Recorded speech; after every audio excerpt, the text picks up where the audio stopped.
The letter arrived before breakfast. Not the polite kind of letter, the kind that sits on a silver tray and waits to be opened with ceremony. This one had been folded twice, sealed hard enough to dent the wax, and addressed in a hand that shook, not from age, but from the particular trembling that comes when a man has run out of options and has decided to dress that fact in ink. Margaret Ashford found it on the kitchen table because she was always the first one up. She was always the first one up because no one had ever told her she was allowed to sleep past 6, and she had never thought to question it. She set the kettle on. She read the return address. She put the letter down exactly where she found it and went to tend the kitchen garden, which was the only place in the Ashford household where things grew without being asked to perform. The peas needed tying. The second row of carrots was listing south. There was a slug problem near the fennel that had been a slug problem for 3 weeks because 3 weeks ago the household had begun its quiet unraveling, and nobody had time for slugs. She already knew what the letter said. She had known for 6 months, the way you know a tooth is going before it goes, a persistent dull pressure that everyone around you insists is nothing and you know is not nothing. You know it is in fact the thing that will eventually bring you to your knees on a cold floor at 2 in the morning. But there is nothing to be done about it yet, so you keep eating and smiling and tying up the peas. Her father's debts had a shape now. They had acquired corners and edges. She had found the figures in the 3rd drawer of his desk the previous April, tucked beneath a copy of a hunting periodical he no longer had the means to pursue. She had replaced them exactly as she found them. She had said nothing. She had gone back to the kitchen garden and pulled every weed in the east bed, until her hands were the color of the earth and she could breathe again. The Ashford estate in Shropshire was not a large one. It had never been a large one. It had been, in better decades, a comfortable one, the kind of property that produced enough to live without shame and not quite enough to live without care. The house had 16 rooms. 12 of them were closed now. The furniture in the closed rooms was draped in linen, which gave the whole upper floor the appearance of a graveyard that had not yet committed to being a graveyard. Her father, Edmund Ashford, was not a cruel man. He was not even a foolish one in the ordinary sense of the word. He was the kind of man who believed that circumstances would resolve themselves if given sufficient time and sufficient optimism, and he had applied this belief to his finances with the same patient faith he applied to the weather, absolutely certain that a turn was coming, absolutely unprepared for the season that arrived instead. Her mother, Catherine, had been beautiful at 22 in the way that certain flowers are beautiful.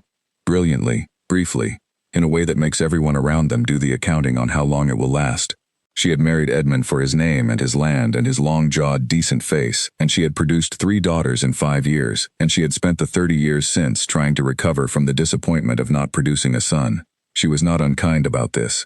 She had simply arranged the household in a permanent state of suspended mourning for the male heir who never arrived, and everyone in it had learned to move around that absence like furniture in the dark. Cecily was the eldest, 25, and she knew it the way a clock knows the hour. Completely. With no particular feelings about the matter. She was the kind of woman who entered a room and was immediately identified as the reason people had come. Gold hair, a mouth that could do things with silence that other mouths could not do with words. She had been raised with the understanding that she was the family's primary asset, and she had internalized this so thoroughly that she could not have told you where the asset ended and the person began. She was not unhappy. She was not happy either. She was ready, the way a very sharp knife is ready, perfectly maintained, waiting for the hand. Harriet was the middle daughter, 23, brown-haired, pleasant, possessed of a warm and genuine laugh that she deployed often and to good effect. She had never been told she was the asset, and she had never been told she was not, and she had spent her entire life in that comfortable uncertainty, which was perhaps why she was the only one of the 3 Ashford daughters who laughed without calculating what the laugh cost. And then there was Margaret, Meg, as no one called her in company. 22 and already described, when she was described at all, as the practical one. The word sat on her like a coat 2 sizes too large. Not wrong, exactly, but covering more than it needed to. She had a face that required a second look. The first look said, fine. The second look said, wait. Her eyes were the particular gray of a sky an hour before a storm, not dramatic, not stormy yet, but full of something that had not decided whether to break or pass. She read everything she could find. She kept ledgers no one asked her to keep. She had opinions about soil and rainfall and crop rotation that she had learned to deliver in the key of a question, because she had also learned, early and permanently, that a woman with opinions in the key of a statement was tiring to everyone around her. She did not consider herself exceptional. She considered herself useful, which she had decided was better. The letter was opened at 9 in the morning by her father, in the study, with the door closed. Meg heard none of the opening. She was in the kitchen supervising the bread, which needed supervision because Mrs. Fenn, who had been their housekeeper for 17 years, was 71, and her eyesight had turned unreliable in the past season, and she was too proud to admit it, and too necessary to dismiss. Meg had learned to hover near the kitchen at critical moments without appearing to hover, which was a skill she had developed over 2 years and was quietly very good at. At 9:30, her father opened the study door and called for her mother. At 10 o'clock, her mother called for Cecily. At 10:10, the three of them were in the study together with the door closed again, and Meg was still in the kitchen, and the bread was perfectly fine. She did not need to be told. She had already done the mathematics. Edmund Ashford had written to James Holt, the 6th Duke of Wexford, requesting that His Grace consider the eldest Ashford daughter in the matter of marriage. The Duke was 38, a widower. He had been out of England for a decade, managing properties in Ceylon, and had returned to his English estates the previous autumn looking like a man who had decided something. He had 4 houses and no heir and a reputation for being direct in a way that made people around him perpetually nervous, because directness was considered a social defect in a man of his position. He was not handsome in the way that made things easy. He was handsome in the way that made things complicated, the kind of face that looked like it had already decided what it thought of you, and the only interesting question was whether you were going to change its mind. Cecily knew the name. Cecily knew all the names. She had been cataloging eligible men since she was 19 with the focus of a field general studying maps, and James Holt was on the list in a category of his own: considerable, available, and widely believed to be interested in a transaction rather than a romance, which suited her perfectly, because she had never trusted romance, and had very definite views on the advantages of a transaction conducted honestly. The letter confirmed that His Grace would attend the County Assembly Ball at the Meredith Hall on the 14th of November, and would welcome the opportunity to meet the family. The family had 11 days. They spent those 11 days on Cecily. This was not a decision anyone made aloud. It was a decision that happened the way water finds the lowest point, without discussion, without announcement, simply by the operation of gravity.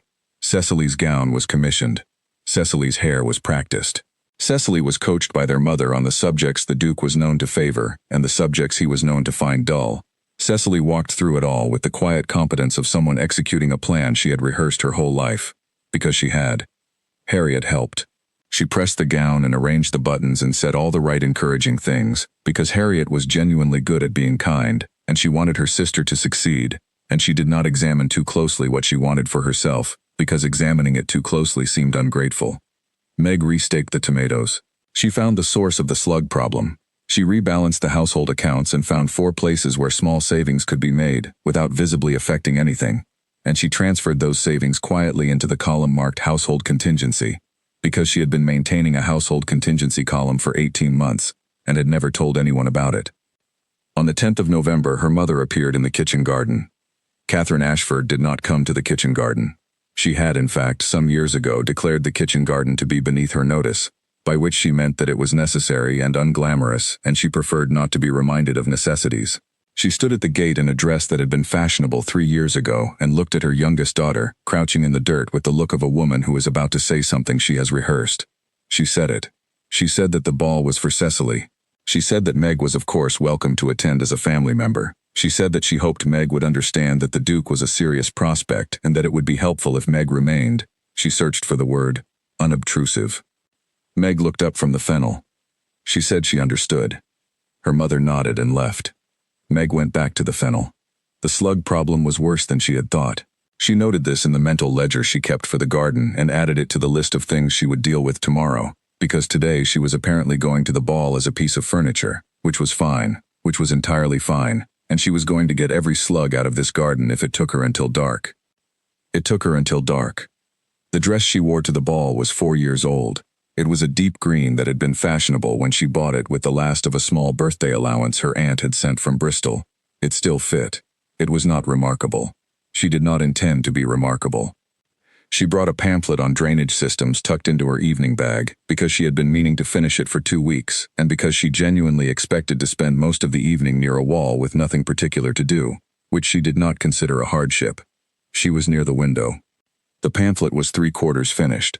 Cecily was 20 feet away being looked at in the particular way that was the whole point of the evening, and their mother was managing the radius with the precision of a woman who had been preparing for exactly this for 25 years. The Duke of Wexford arrived at 9. She did not look up immediately. She registered him the way you register a change in air pressure, not as a sight but as a shift. The conversations around her adjusted their pitch. Something in the room rearranged itself. She turned a page. He was not where she expected him to be, which was near Cecily. He was moving through the room at the edge of it, not through the center, and he had the look of a man who had learned to navigate large rooms by staying outside the gravity of them. His jacket was good. His expression was the expression of someone who had been polite for a very long time, and had made peace with the fact that politeness and interest were not the same thing. He stopped near the window. She did not look up. He stood there long enough that not looking up became a choice rather than an oversight. He said, "That is either very good or very dull, and the expression on your face makes me uncertain which." She looked up. She looked at him in the way she looked at things she was trying to understand, not flirtatiously, not coyly, simply with the direct attention she applied to everything that was not yet clear to her. She said, "It is about subsurface drainage in clay-loam soils. It is very good. You would not enjoy it." He said, "What makes you certain?" She said, "Your boots are not the boots of a man who thinks about drainage." He looked at his boots. He looked back at her. He said, "They are perfectly good boots." She said, "They are town boots. The heel strike is wrong for field work. You dress for the estate as an event rather than as a practice." He was quiet for a moment. Then he said, "That is the most precise insult I have received in 11 years, and I have spent the last 10 of them in Ceylon." She said, "It is not an insult, it is an observation, though I take your point about Ceylon." He sat down in the empty chair beside her without being invited, which should have been presumptuous and somehow was not. He said, "Tell me about the drainage." She looked at him. Something in the air of the room shifted again. Her mother was 20 feet away and had not yet registered that the Duke of Wexford was sitting next to the wrong daughter. Cecily had not yet registered it either. The orchestra was moving through a reel. Someone near the punch bowl laughed too loudly. She told him about the drainage. He argued with her. He was wrong about the permeability of compacted clay, and right about the gradient requirements on a north-facing slope, and she told him so on both counts, and he listened the way people rarely listened, not waiting for his turn, but actually tracking what she said, disagreeing where he disagreed, adjusting where she was right. 20 minutes passed without either of them noticing. 30. Her mother noticed at 32. The look on her mother's face was a complicated thing. It moved through several rooms of emotion in the space of a breath.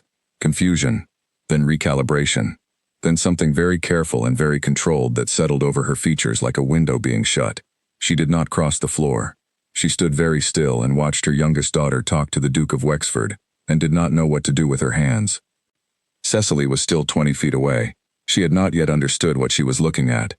Harriet, who missed very little despite everyone assuming she missed everything, saw it in the first 5 minutes. She stood quietly with her lemonade and watched her sister talk with the focused, unself-conscious energy of someone who has entirely forgotten to perform, and she felt something move in her chest that she could not name and did not try to.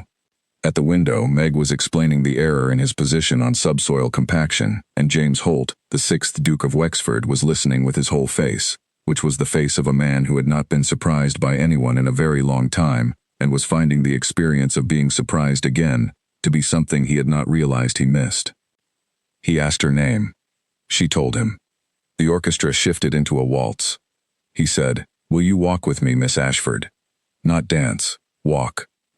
She considered him for a moment with those storm-gray eyes, and he did not flinch from the consideration, and that was the thing, that was the detail that would come back to her later in the kitchen garden at 6 in the morning, with her hands in the earth, not his face, or his voice, or his perfectly wrong town boots. The fact that he did not look away. She stood, she tucked the pamphlet into her bag. She said, "I will." The walk was 20 minutes along the gallery on the east side of Meredith Hall, where the portraits of 4 generations of Merediths watched from their frames with the collective expression of people who had expected better from the room below. The gallery was cold and lit by 2 wall sconces and occasionally interrupted by other guests who had come for air, and who moved past them with the mild curiosity of people who recognized that something was happening, but could not yet categorize what. James Holt was not a man who spoke to fill silence. This was the first thing she learned about him in those 20 minutes.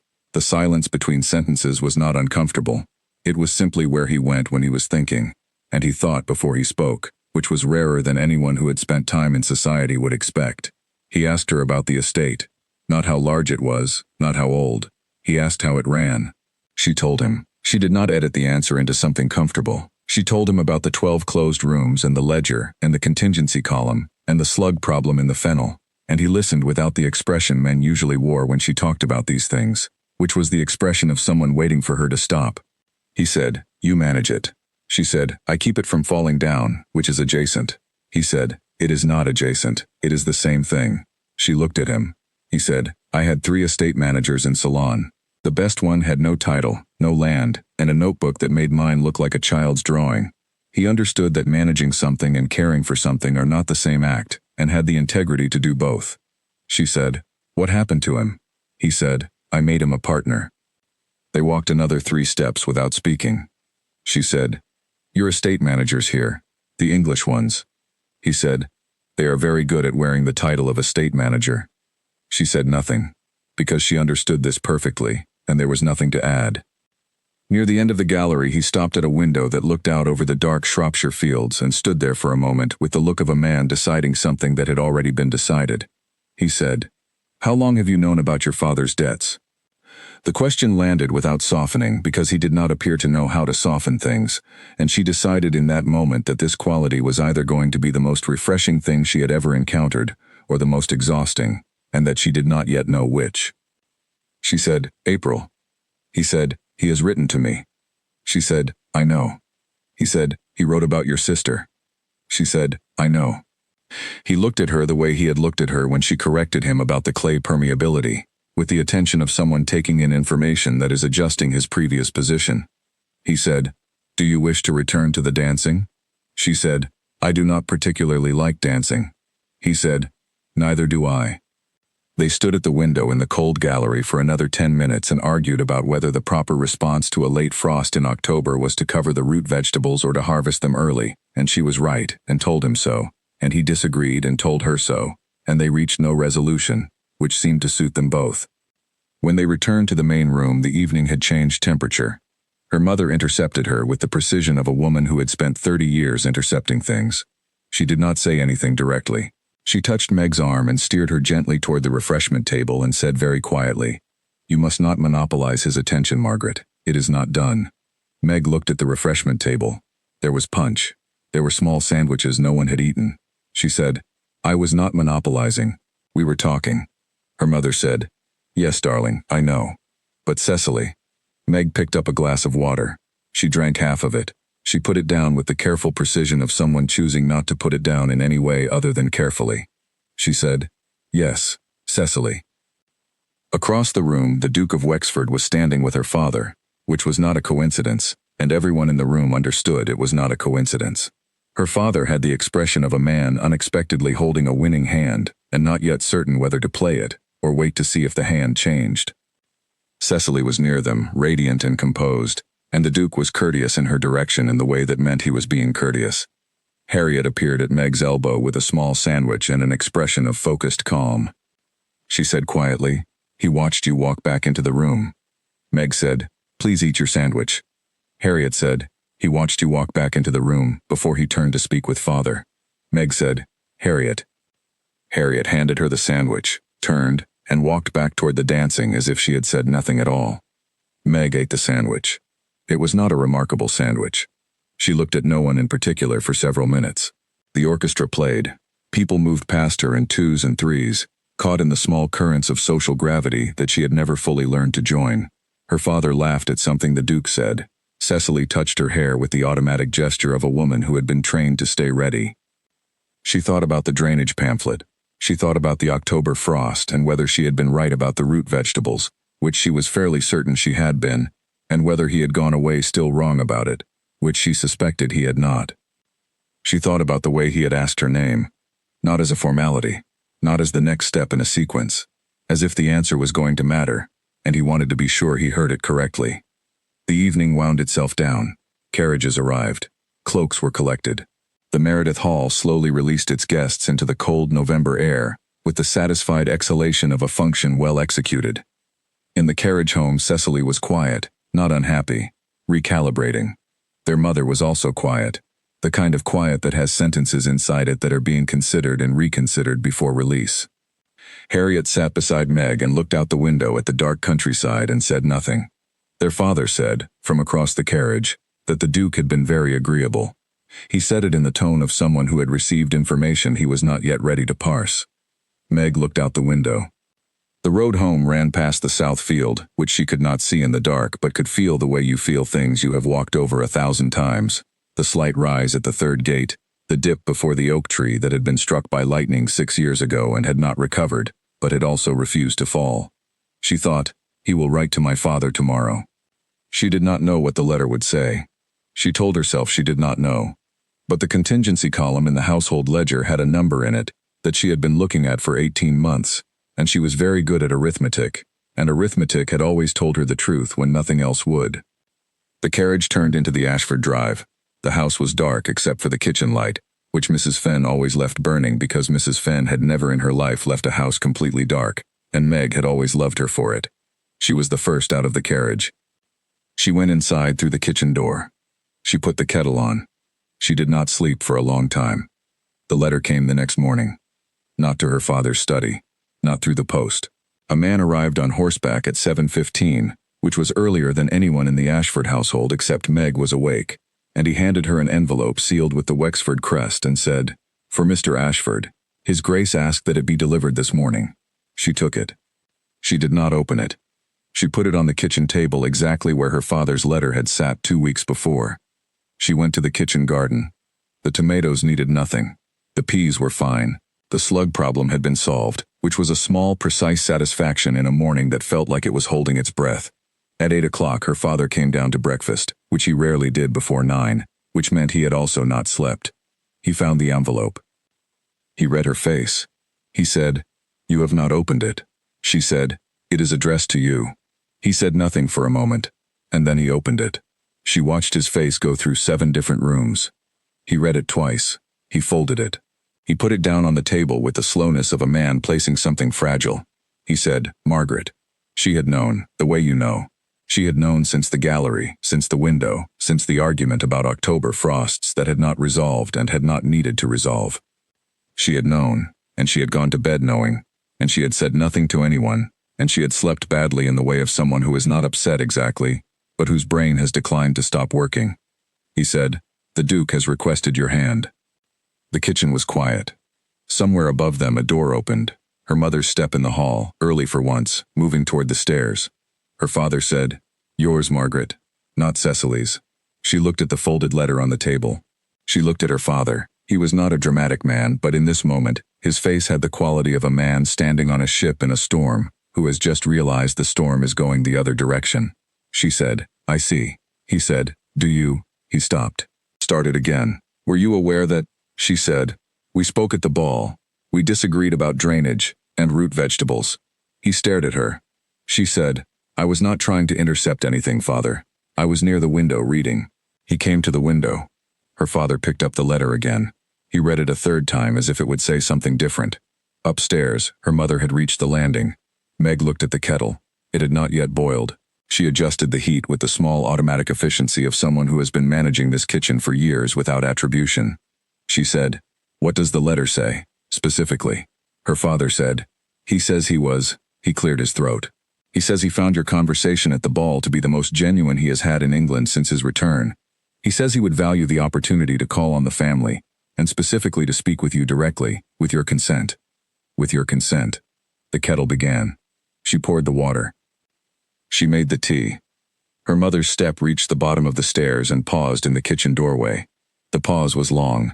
Her mother looked at Edmund, and Edmund looked at the letter, and neither of them looked at Meg, which told her everything she needed to know about the shape of the next hour. She set a cup in front of her father. She set a cup in front of the empty chair where her mother was going to sit. She said, "I will need to think." Her mother sat down. Her face was composed. It was the composition of a woman managing something that has not yet been named but has already begun to change the shape of the room. She said, "Of course, darling, of course." 3 hours later, Cecily came downstairs. No one had told her yet. She came into the kitchen for her morning tea and found her parents at the table with the particular stillness of people who have been sitting in the aftermath of information, and she stopped in the doorway with her gold hair unpinned and her dressing gown from before the money trouble, and her face very clear and very awake. She looked at her father. She said, "What has happened?" Her father said, "Sit down, Cecily." She sat down. She looked at Meg. Meg was at the counter. She was cutting bread, not because bread needed cutting at 11 in the morning, but because her hands needed something to do and the bread was there. Cecily looked at the letter on the table. She picked it up. She read it. She put it down. The kitchen was very quiet. Meg cut another slice. Cecily said nothing for a long moment. Her face did not break. It was not in Cecily's architecture to break. What happened instead was a subtle reconfiguration, like a building adjusting to a shift in the foundation below it, almost invisible from the outside, entirely significant from within. She said, "I see." 2 words. The same 2 words Meg had used, differently weighted. Not by anger. Cecily was not an angry person by nature, by something harder to name, something closer to the look of a person who has been told the game they have been training for their entire life has different rules than they believed, and the referee is not going to apologize. She stood. She said, "I am going to dress." She left the kitchen. Harriet appeared 5 minutes later, as if she had known it was safe to come now, which perhaps she had. She poured herself tea. She sat down next to Meg. She did not say anything about the letter. She said, "The second row of carrots is doing better." Meg said, "I restaked them Tuesday." Harriet said, "I know. I watched you do it." Meg looked at her sister. Harriet drank her tea and looked at the window and said nothing else. Outside, the kitchen garden was doing what it always did, growing quietly, without drama, without applause, without any awareness of the conversation happening 3 feet away. The peas were climbing. The carrots were straightening. The fennel had come back from the slug problem with a resilience that Meg found privately satisfying. She had thought, all night, about the question. She had not thought about it in the way she thought her parents expected her to think about it, which was as a rescue, a tide coming in to raise a ship that had been sitting lower and lower in the harbor for 2 years. That version of the thought made her feel like an item on a list, which she was not willing to feel like, and she had set it aside firmly every time it arrived. She had thought about him. She had thought about the window and the drainage argument, and the silences that were not empty but occupied. She had thought about the way he said, "with your consent," in the letter, which was not a courtesy phrase tacked on for form.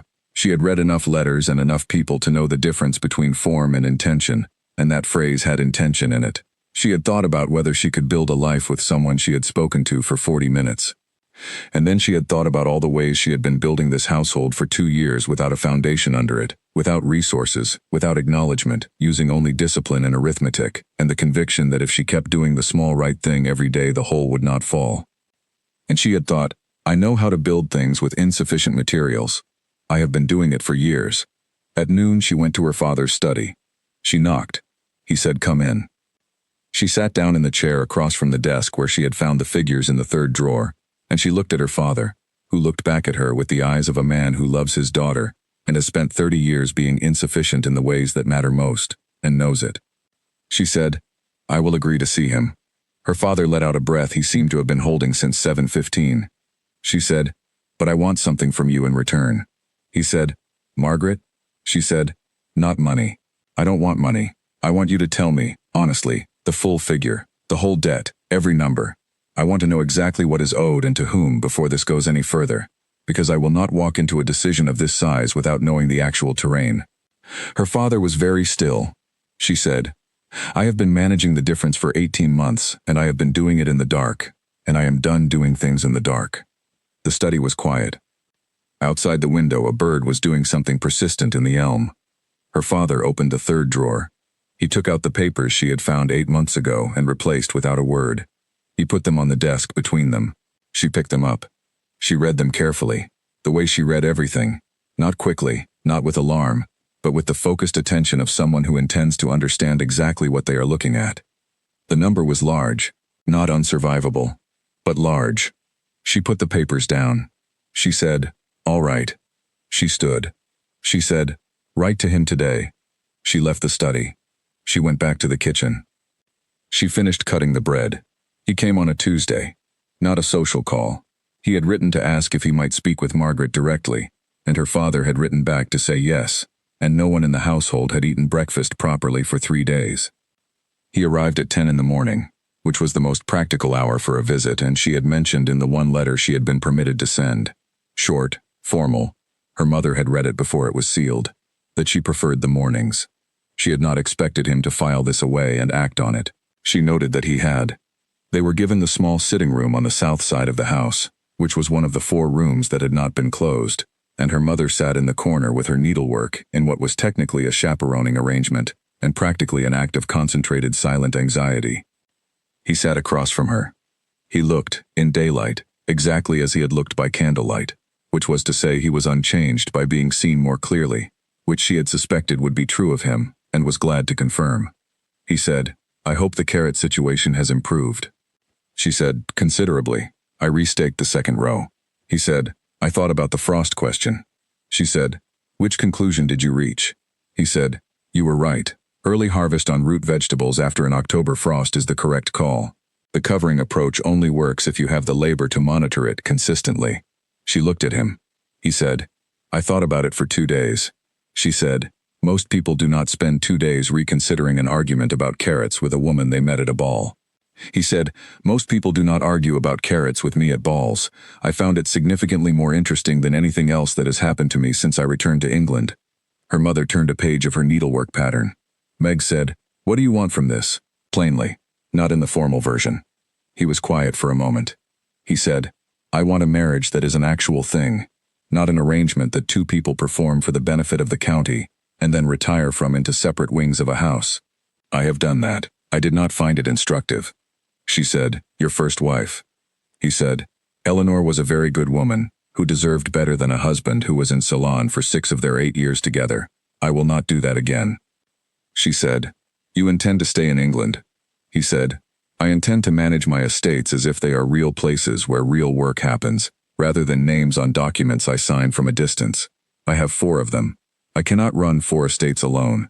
I need someone who understands the actual operation of a household and a farm, and does not consider that work beneath them." She said, "You are describing a manager."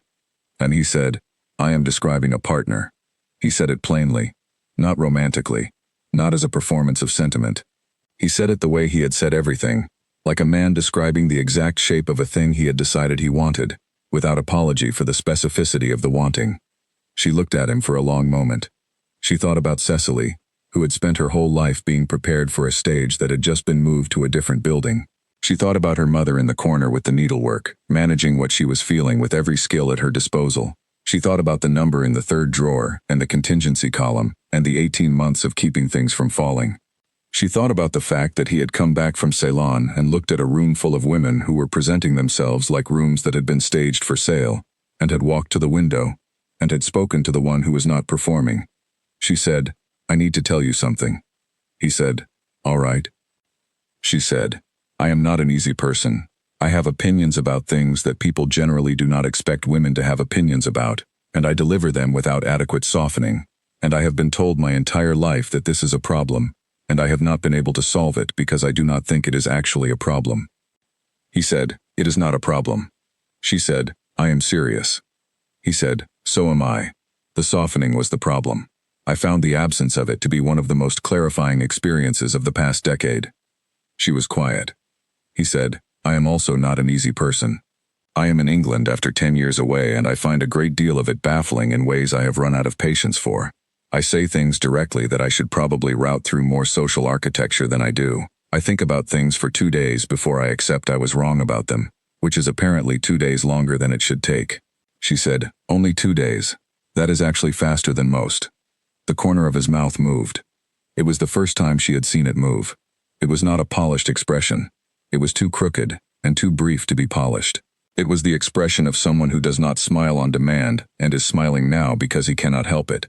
She said, "I will agree to the engagement." He said, "Thank you."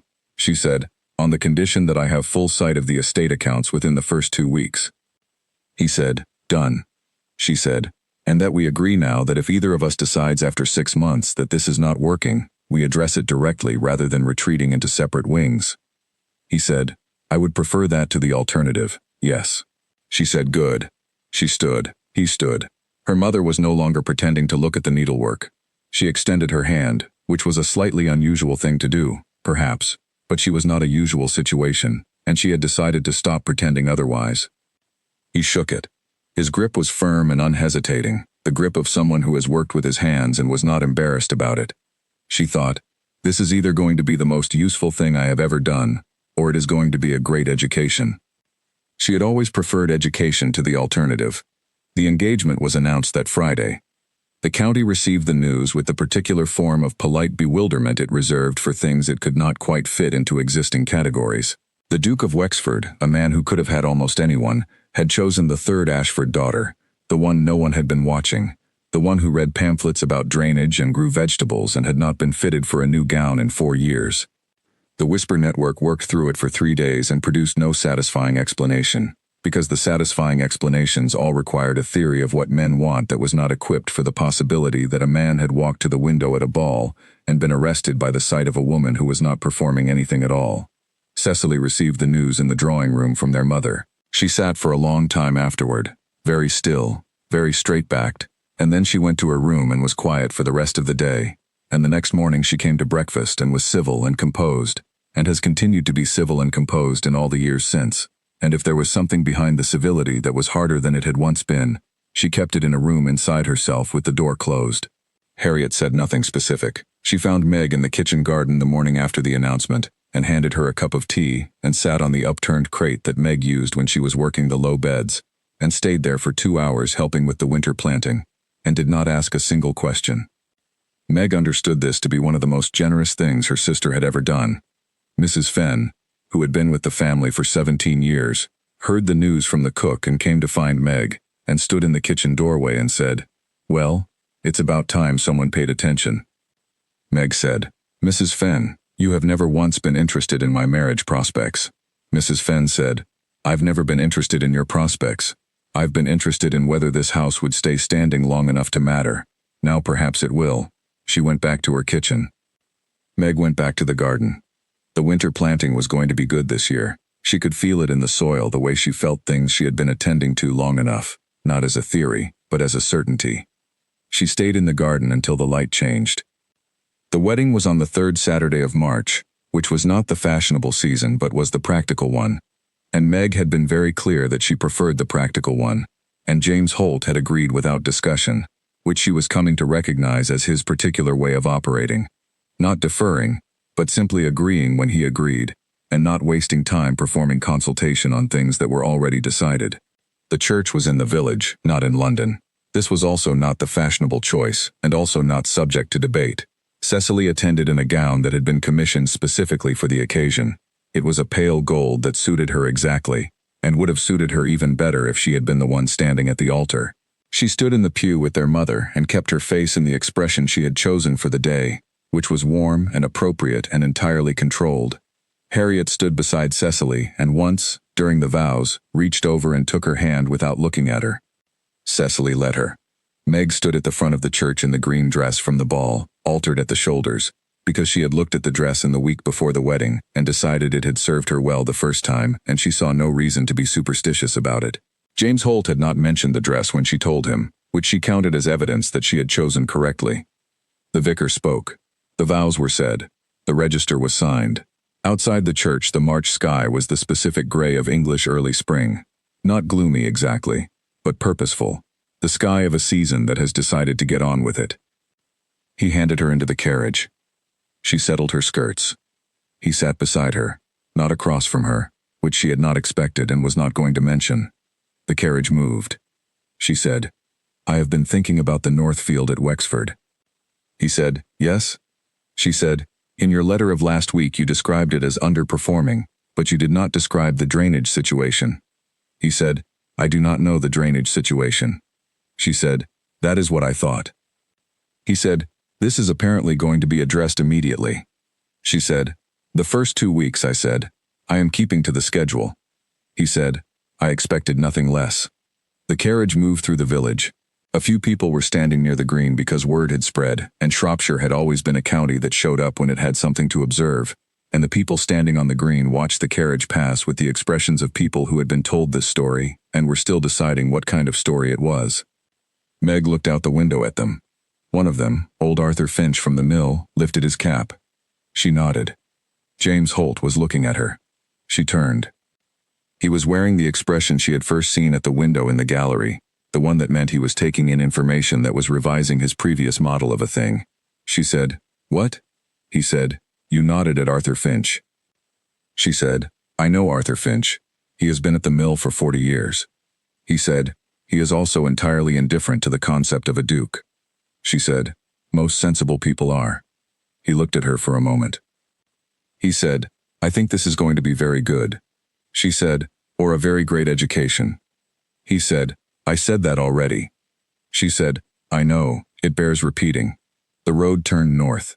The Shropshire fields went on either side of them in the early green of March, and somewhere in those fields there was a late frost moving in from the northeast, which she had read in the sky that morning, and she had already made a list of the things that would need to be done before it arrived. She opened her bag. She took out the second pamphlet, which was about field rotation in heavy clay soils and had been waiting for her attention for 3 weeks. James Holt looked at it. He said, Of course. She said, It is a long road. He did not say anything. After a moment he reached over and tilted the pamphlet slightly toward himself so he could see the page she was on. She moved it an inch so he could see it better. They read it together for the next 20 miles. She walked into Wexford House on a Monday morning, and the housekeeper, a woman named Frances Birch who had held the position for 6 years, and had the look of someone who had been holding it by sheer competence and diminishing support, met her in the entrance hall with the expression of a person who has been waiting for reinforcements and cannot quite believe they have arrived. Meg said, Mrs. Birch, I will need an hour of your time this morning. Not a tour, I will see the house myself. I need the accounts, the full ones, from the last 3 years if you have them. Mrs. Birch said, I have them from 6 years back. Meg said, even better. She spent the first day reading, not decorating her rooms, not making social calls, not being shown the views from the east windows, which she had been told were considerable, and which could wait. She sat in the small room off the main hall that had been designated as a morning room, and read 6 years of household accounts with the same focused attention she applied to drainage pamphlets, and by evening she had 3 columns of notes and 4 immediate priorities, and the beginning of a list that would grow considerably longer before it grew shorter. James Holt appeared in the doorway at 7 in the evening. He said, Dinner is in an hour. She said, I have found 4 places where the supply contracts are 3 years out of date. He said, Is that significant? She said, You are paying 1,852 prices for several things that have moved considerably since then, which is either oversight or inertia, and I would like to know which before I address it. He leaned against the doorframe. He said, I thought I was the one providing the resource. She looked up. He said, In the conventional understanding I provide, you benefit. She said, We discussed this on the road from the church. He said, I remember the conversation. She said, Then you remember what I said. He said, You said I thought incorrectly. She said, You did. He was quiet for a moment. He said, I find this. He stopped, reconfigured. I find it significantly more comfortable than I expected. She said, Being told you thought incorrectly. He said, Being disagreed with by someone who intends to stay. The room was quiet. Somewhere in the house Mrs. Birch was doing something efficient and necessary. The March evening was pressing against the windows with its particular cold ambition. She looked at him. She said, I am not going anywhere. We agreed. He said, We did. She said, And you will tell me when I am wrong. He said, I already told you about the Northfield gradient. She said, You were right about the gradient. I conceded that. He said, 4 days later. She said, 2 days faster than you concede things. The corner of his mouth moved again. She had learned in the weeks of the engagement that this was the largest version of the expression available, and that it appeared approximately when she had said something that was both accurate and inconvenient. She turned back to the accounts. She said, 1 hour. I will be ready. He pushed off the doorframe. He said, The cook has strong opinions about timing. She said, So do I. We will sort it out. He left. She turned a page. The fire in the small room had been lit by someone, Mrs. Birch probably, or the young housemaid whose name she had not yet learned but would by tomorrow, and the light it threw was warm and settled, the light of a room that was beginning to understand it was going to be used. She worked for 55 minutes. She was at the table in the dining room in the remaining 5. James Holt was already seated and looked up when she came in, and she had the clear, grounded sense of someone sitting down to a thing she was going to be adequate for. Not effortlessly, not without friction, but adequately, which was all she had ever asked of anything. The cook's timing was excellent. She told her so the next morning. 14 months later. The Northfield was the most productive piece of land in 3 counties, which was not an exaggeration because she did not exaggerate, and it was the subject of 2 letters from neighboring landowners who wanted to know what she had done differently, and she had written back in detail because she saw no reason to hoard information that was only useful if applied. The house was running, not decoratively, actually running, the accounts in order, the staff stable and fairly paid, the supply contracts renegotiated, the closed rooms in the south wing reopened because they were needed now, because Wexford House had become the kind of house where things happened and people came and work was done. Mrs. Birch had, in the course of 14 months, transformed from a woman barely holding a position into a woman who ran her department with the confidence of someone who had been given both the tools and the authority. Meg had learned in those same months that competence in other people flourishes when it is given room to, which sounds like an obvious lesson but is apparently the one most people never apply. James Holt was home. This was the thing she had not fully understood she was agreeing to until she understood it. That she was not marrying a title that lived in another country, or a face that appeared at meals and was otherwise occupied. He was in the fields when the drainage work was done. He was at the accounts table 3 nights a week. He was wrong about things regularly, and said so within a reasonable number of days. They argued about things constantly, not about each other, about the estate, about the management decisions, about whether the east pasture should be rotated into hay this year or held for another season. The arguments did not resolve the way arguments in books resolve, with one person persuaded and the other gracious. They resolved the way arguments between 2 equally competent people resolve, which is that they reach a position neither of them would have reached alone. She had not expected this. She had expected to be useful. She had expected a transaction that was honest. She had expected someone who did not look away. She had not expected to find, at 23, having been invisible for the entirety of her visible life, that it was possible to be seen by someone as the actual and specific person she was, not the practical one, not the unobtrusive one, not the one left near the window because no one had thought to position her somewhere better, but Margaret Ashford, who had opinions about clay loam drainage and slug management and field rotation and the proper hour to take breakfast, and who was right about most of them. Cecily married a baronet the following June. He was a good man with a decent property and an uncomplicated face, and the wedding was in London and the dress was magnificent, and the reception was everything a reception should be. Their mother was happy in the way she was best at being happy, publicly and beautifully, in a context that others could observe. Meg attended. She sat with Harriet and drank the champagne and watched her sister move through the room being exactly what she had always been, and felt, not triumph, not satisfaction, not the small mean lightness of having won something, but something quieter, something closer to relief, the relief of a story that has sorted itself into something nobody has to be destroyed by. On the carriage ride home she told James about the drainage situation she had observed in the baronet's kitchen garden, which was considerable, and he listened and contributed 2 points about foundation drainage that were relevant, and one that was not, and she told him which was which. He said, "You are not going to stop, are you?" She said, "Noticing drainage problems?" He said, "Noticing things." She said, "Not especially, no." He said, "Good." She looked out the window at the road. The summer fields on either side of them were heavy with a crop that was going to be good. She could feel it, the particular fullness of a season that had been well prepared for. Not just Wexford's fields, the whole county looked like that, like it had gotten enough of what it needed.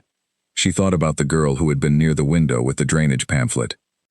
She thought about the way you could spend years being approximately invisible in a household that loved you and had no idea what to do with you, and grow from it anyway, and become genuinely good at things, and carry the whole household on the ledger you kept in secret, and not be bitter about any of it because bitterness was not useful and she had always preferred what was useful.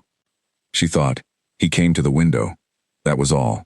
He came to the window, and she was there, and she was not performing anything, and neither was he, and the rest of it, the drainage and the clay loam and the October frost and the wrong boots and the accounting and the 14 months in the Northfield and Mrs. Birch's competence finally given room to breathe, all of it came from that one unremarkable thing.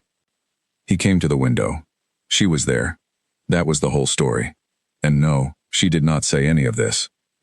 She turned from the window and told him that the East pasture decision needed to be made by Friday at the latest if they were going to have time to act on it before the weather changed. He said, "Friday." She said, "Thursday would be better." He said, "Thursday." She opened her bag. The 3rd pamphlet had been waiting long enough. She turned to the 1st page. The summer light moved across the road.